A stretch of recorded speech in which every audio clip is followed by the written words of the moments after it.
Today I'm here with Tanner Scott. He is the area director for Young Life in Suwanee, Buford. So Tanner, give us an idea. What is Young Life?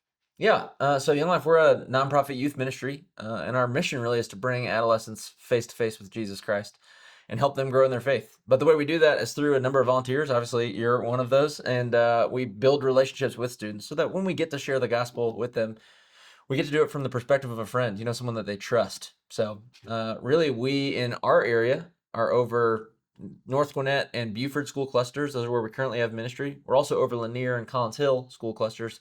We don't have ministry there yet, hope to soon. But all of our volunteers are going into those schools. And then we also have ministry with students with disabilities. So in all those spaces, trying to get to know kids with the hopes that we get to talk about Jesus with them one day. That's awesome. That's awesome. So how long? So give us your journey. So when did you get introduced to Young Life? Oh, man. So Young Life started at my high school. I grew up outside of Dallas, Texas. It started at my high school my junior year. Okay. And I had no idea what it was. I really didn't have much of a faith background. I went to church as a little kid with my mom, but then we stopped going when I was younger. And so I wasn't really interested in anything religious or Christian, or really I got introduced to it in a couple ways. One, I met this guy, Travis, that just started showing up in my school. He was just around everywhere, I feel like. I come to find out he was a Young Life leader. And then I have my buddy Max that just kept trying to get me to come to Young Life, kept inviting me. And, one day put me in his car and kind of tricked me, told me we were going somewhere else. He drove me to Young Life. And I loved it. But again, I didn't love it because of what they're talking about. I really had no interest in Jesus or God or the Bible, anything to do with that. I loved it because of this guy, Travis. He remembered my name. He was excited to see me at a time in my life where I felt like no one really cared who I was, honestly. So I just kept going to hang out with him. That's awesome. Yeah. And then so you were a part of Young Life in high school, towards the end of high school, and then in college as well, right? That's right. So when I went to Auburn after high school, War Eagle, yes, I became a volunteer leader at Auburn. And so really what that looks like, it's a similar training process that you went through, but it's a little bit longer for college students. And so it usually is a year long, but I did it my sophomore year. And so to kind of help with that, they did a rushed version of it. Not that they left anything out. I just met with them more frequently. And so, midway through my sophomore year, I became a volunteer leader. And so I started to do the things that Travis did, show up at the school, get to know students at Auburn High School. And so I did that for all my time while I was at Auburn. And then, towards the end of my time, I started feeling a calling, feeling like, man, I think this is really what I want to do with my life. And so I actually applied to be on Young Life staff right after I graduated. It was my first full-time job after school. I've been doing it ever since. Wow. Okay. Yeah. Now you didn't start out in Suwanee Buford area. No. That's right. Okay. Yeah. So I started in Morgan County, which is south of Athens. Okay. It's a small town called Madison. When I lived there, it was about 4,000 people, which was a huge culture shock for me. Lived on a farm in a barn, actually, but ended up loving it. I mean, it was incredible. And so I was there for a couple of years, and, Young Life has a rich history in Madison, Morgan County. And so I got to, help build it a little bit while in my time there. And then they asked me to move in my third year, and I moved to Barrow County, kind of on the other side of Athens, and started Young Life there at Winder Barrow and Appalachia High School. And so that was a really cool experience. I was there for 5 years. And then again, towards the end of that 5 years, they started asking us to consider moving again and throughout Suwanee Buford. And honestly, Helen Grace and I, my wife, we were really excited. And so we moved here in the summer of 2022 to kind of pick up the mantle with Young Life here. Again, rich history of Young Life in Gwinnett County. And so we're over kind of that northern part. And so we've been here for about 3 years, and it's been awesome. That's awesome. Yeah. So I think I'm going on 2 years now. Yeah. And I remember our pastor at our church stood us up in a retreat, which we actually just got back from. And you were talking, and he asked you the question, what do you need in your ministry? And I remember your response was people. And I thought to myself, I'm like, well, I've got teenagers. I don't know that I really want to hang out with more teenagers at this point, but I'm like,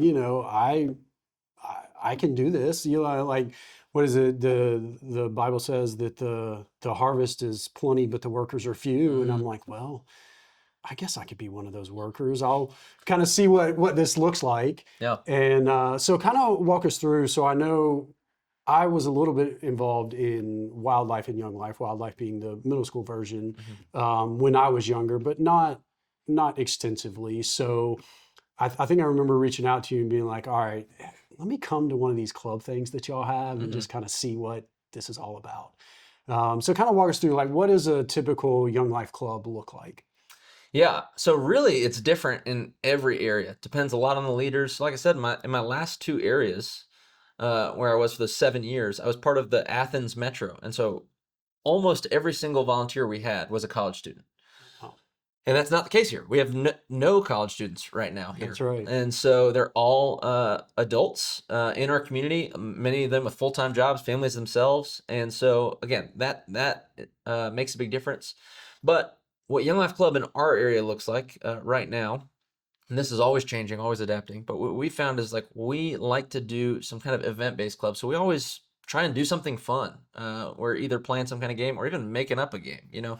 Our first club is in a couple weeks. Start off the year, we play color kickball every year, as you know, and so Yes.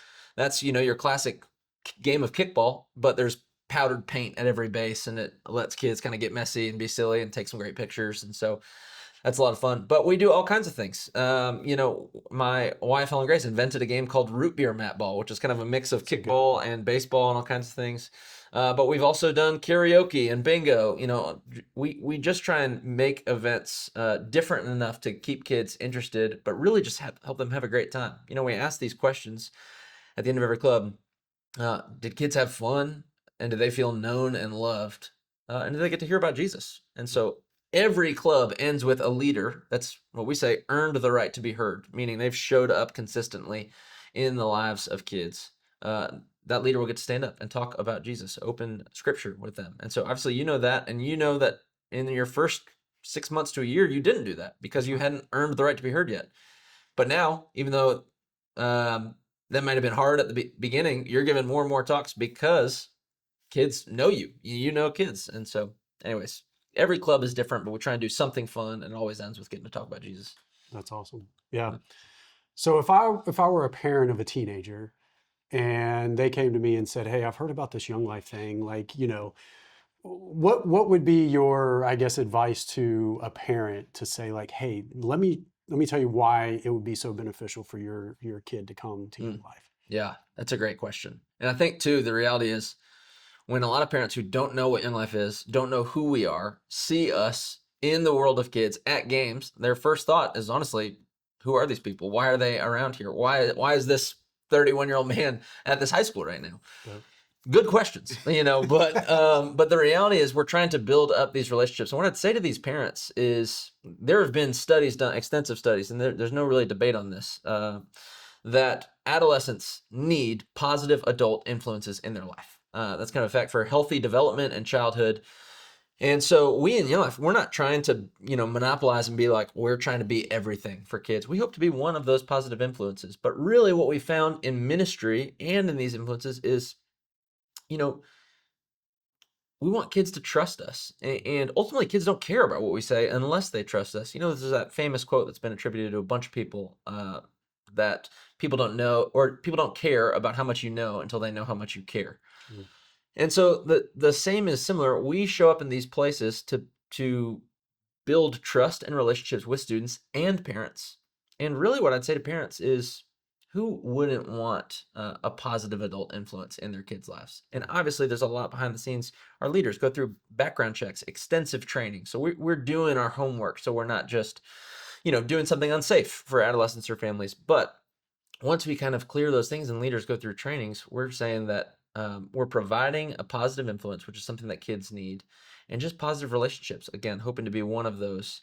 And we think our belief, our hope is that Jesus is the most dynamic person in the history of time, really, and that scripture matters a lot. It's not just some dusty old book that sits on your grandparent's shelf, but it's applicable here and now today. It matters a lot for everything that kids are going through. And so we hope that once we get to build that trust with students, that we get to share with them about truth in the universe and how that can impact their life. And so really, I think it's valuable for kids and parents. And then too, one final thing I'd say is that there's been some other studies done. Kids are looking for but really a lot of things, but there's some say these three big things. They're these: identity, autonomy, and belonging. They're asking these questions. Really, everyone's asking these, but especially in adolescence, they're asking, who am I? Do I matter? And where do I fit in? Where do I belong? Mhm. And so I think young life leaders help answer some of those questions, or they help kids navigate those questions in their own life to say, who are you? First off, you're a beloved son or daughter of the High King of the universe.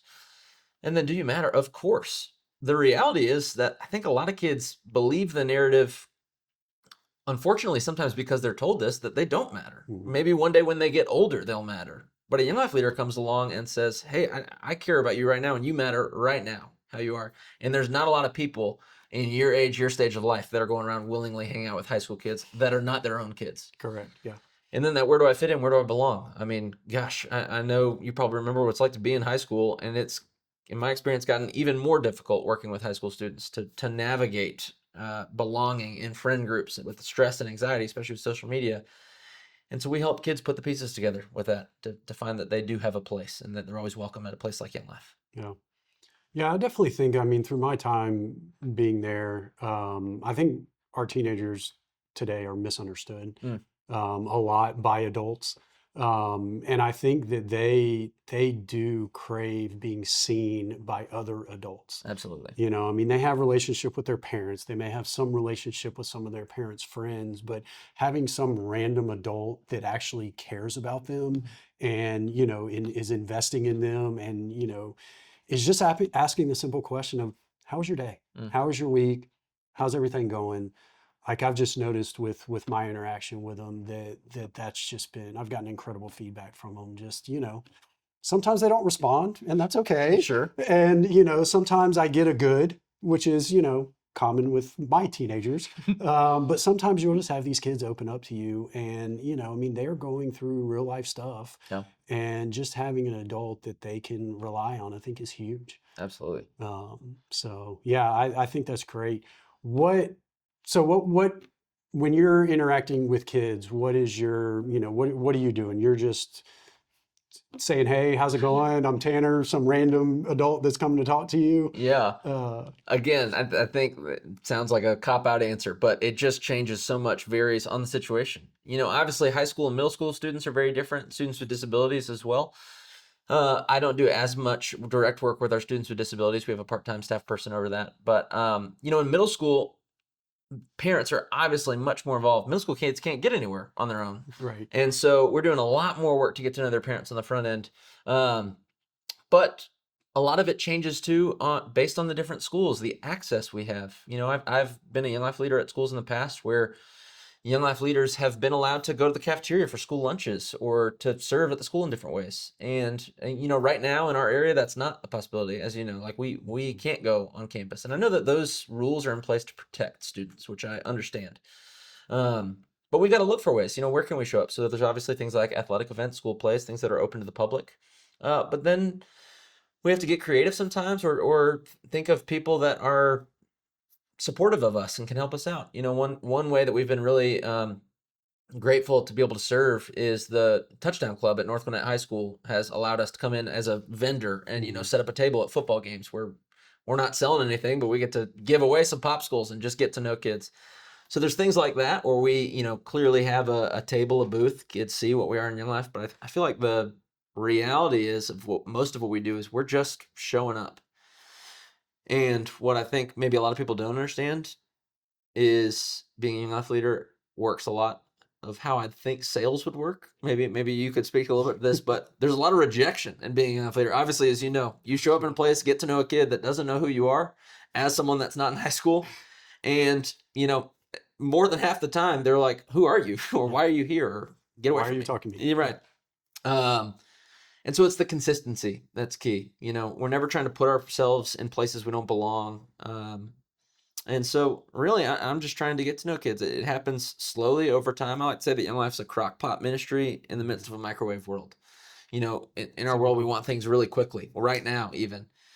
But as Young Life leaders, we got to be content with the fact that it might take years for kids to trust us and really get to know us. You might show up to every baseball game in the season, and it might not be till the end of the season or 2 seasons in that players are like, hey, who's that guy that's always here? and you're just saying good game every time, and then get to know them because you're around. And so again, a lot of that is us building trust with parents, faculty while we're doing that, but it changes with every kid and with every conversation. Yeah. I've heard you say before that if Young Life wasn't in this area, that people would recognize that. So do you have a story of, a kid that you encountered that, kind of exemplifies what Young Life is all about and how that journey progresses? Yeah. I mean, gosh, there's really so many that I could tell and would love to tell. My mind really thinks of, I think of one kid in particular right now. Because honestly, our mission in Young Life, we're outreach ministry. We go after, what we'd say is the lost and disinterested. And so that can look a lot like a lot of different kids. Can be your stereotypical, party kids like me in high school that had no interest in the gospel, or it can be, quieter kids on their own that might not have a space, might not know where they belong. So I think of one kid, I'll change his name just to protect his privacy, but I think of this kid, Brian. I actually met Brian when he was in middle school. And Brian, was one of those kids where I think he was just, quiet, finding his place. And he would share a lot about how he didn't have a lot of friends around him, didn't really know what to make of a lot of these questions we were asking, hadn't spent a lot of time thinking about it, and then had a difficult family life. And so as I got to know him more, I got to see him open up a little bit. And now he was one of the first kids that I met here. And so now he's partway through high school, and I mean, it's night and day. He's still a quieter kid, but we've gotten to see him. He's come to camp with me a couple times, which is, we take students to camp, obviously, as you know, for over the weekend in the winter, and then for a week in the summer. And I watched the Lord radically change his life and his heart to show him uh, to show Brian who the Lord was creating him to be, as he even got to process the gospel and how that fits into his life. And again, like I said, he was someone that said, I don't know that I've got a lot of friends. But now he feels like he's got a space of belonging in Young Life, not only with other kids, and that's the hope, we want to get them plugged in, but he shows up and gets to know other kids and his leaders, where he's shown up in these spaces, and because he knows that leaders know him and care about him, and that's ultimately why he keeps coming back. Yeah. And that that's the crazy thing. Sorry to keep going about Young Life. We don't get it. We're not putting on these events, drawing in tons of kids that we don't know. Most of the kids that come to Young Life, and not that this is all of them, but most of them are coming because they know there's a Young Life leader there that knows me, that cares about me. They show up because they know Tanner's there and he loves me. David's there and I can't wait to hang with him. Yeah. That's why they're coming. And the same thing is true of Brian, why we've seen him keep coming back and keep diving in deeper and asking more questions. So Yeah, he has that safe space that he can come to. yes. Yeah. You mentioned camp. Yeah. What does Young Life Camp look like? Oh my gosh. Okay. So obviously, as you know, you've been to Young Life Camp. I think camp is honestly a weird word, because I think most people, especially most adults, when they hear the word camp, obviously an image immediately comes to their mind. A tent. Yes. And I think for most people, that image, when they're thinking of Young Life Camp, is wrong. Absolutely. Young Life Camps, we're incredibly blessed. The Lord has been really gracious to Young Life and provided some really generous people that have donated some really incredible places. But all these Young Life camps spread throughout the United States and really all over the world are these properties worth tens of millions of dollars. Really, I'd say more like a resort. Like they're places that if kids weren't going to regularly, I would say to my wife, like, hey, we should go stay here on vacation or something, But they're these incredible places. And so there's a couple things I think that make Young Life Camp special. There's that one that, as we talked about, that it's an incredible place. I mean, there's all kinds of adventure, fun things to do. They've got go-karts, zip lining into these lakes, giant pools, archery tag with these, arrows that have these giant marshmallows on the end of them, frisbee golf. The list goes on and on. So that's great and that's special. But ultimately, a lot of places have that, Sure. What I think makes Young Life Camp unique and special is that, sorry, I'm gonna cut that. What I think makes Young Life Camp unique and special, first and foremost, is the aspect of going with a leader. A lot of great camps out there have camp counselors, and nothing wrong with that. But the reality is that when kids are showing up to a camp with camp counselors, they're spending the beginning building a relationship with that counselor. And then they're leaving, maybe never to speak to them again, which is a hard space to be. And so with a leader like yourself, we have students that get to come with us to camp already having a great relationship with their leader, so that we get to, as we begin to process the gospel, they have someone that they can trust that they're talking to. And they get to do that all weekend or all week long. And then they get to go home and continue to process those conversations. They go home with their leader, continue those things for years to come. And, there's little things we take away kids' phones for middle school and high school camp, which for some feels, crazy in itself, but really we're just trying to get kids out of their environment. There's a lot of noise in kids' life today. And so we want to give kids a safe space where they can sit and process wherever that might be. And the reality is it might take a lot of time for them to think about what we're talking about, or to, process how the gospel is impacting them or what the Lord is doing in their life. But they get to do that with a leader that they trust in a space where they can escape a little bit without all that noise. So Yeah, camp is awesome. I think, we talk about planting the seeds. And I think sometimes, we plant the seeds, but we don't see the harvest. And sometimes we get those glimpses. I think God gives us that opportunity to be like, hey, let me show you that what you're doing is really is impacting kids. And yes. So I think that's awesome. And two, we talked about this in your training, which is like, as a Young Life leader, we want to get to know kids like you're going to know them the rest of your life. The reality is you may not officially be a Young Life leader forever in this area, but you'll always be a Young Life leader to the kids that you know for the rest of their life. Absolutely. And so there's all kinds of cool stories. And the longer you get to be a Young Life leader, I had this one kid when I was in Morgan County where he wasn't really interested, didn't come to Young Life a whole lot, didn't care a lot about what I had to say, didn't care about the Lord or anything like that. But I kept a relationship with him. He went off to college, and he actually called me one night in his junior year of college and called me up randomly. I mean, it had been a few months since we talked, and said, Tanner, I'm tired of living the way that I've been living, and I want more of the life you've told me about while I was in high school in these last couple of years. How do I get that? And, we don't always get those conversations, but that was this cool moment of like, man, I've known this kid for 7 years. And now finally the Lord's done something in his life, maybe through another person. Sure. Where he called someone he trusted. And I was grateful that he trusted me, but that could have been any number of people, any one of our leaders. So, right. Yeah. That is awesome. So if someone was interested in supporting Young Life, I guess first tell us the different ways that they can support Young Life, the ministry here in Suwanee and Buford. Yeah. So I think there's two big ways. We like to say, that our biggest needs really are people and resources. And so as you mentioned in your own story and getting involved, we need people to be volunteers, both directly with kids and serving behind the scenes. We have a board of people that serve behind the scenes, do everything to make Young Life happen. But then we have a number of volunteers. And that's a thing that we desperately need. I mean, you think about the fact that just in the school clusters that we're in, there's over 15,000 students. Yeah. And when I moved here, there were 3 volunteers in our 4 open ministries. And so, not even one per ministry, and now we're grateful to have 14, but still 14 spread among 5 ministries. What we have now is not enough. No. And the reality is most people do hear that and kind of say, you made a joke about it a few minutes ago, but they think to themselves, I don't know that I could relate to a high school kid or a middle school kid. I could never do this. A kid wouldn't think I'm cool. Whatever excuse may come to mind. And what we found time and time again, and what the research shows, is that adolescents crave, as you said, they crave to be seen, to be known. They want someone to care about them. Mm-hmm. And, there are Young Life leaders that span from high school age to middle school students, all the way to 70s and 80s. I know Young Life leaders that have been leaders for 50 years or more. And so I would say, if you love Jesus and love kids, there's a spot for you somewhere. Mm-hmm.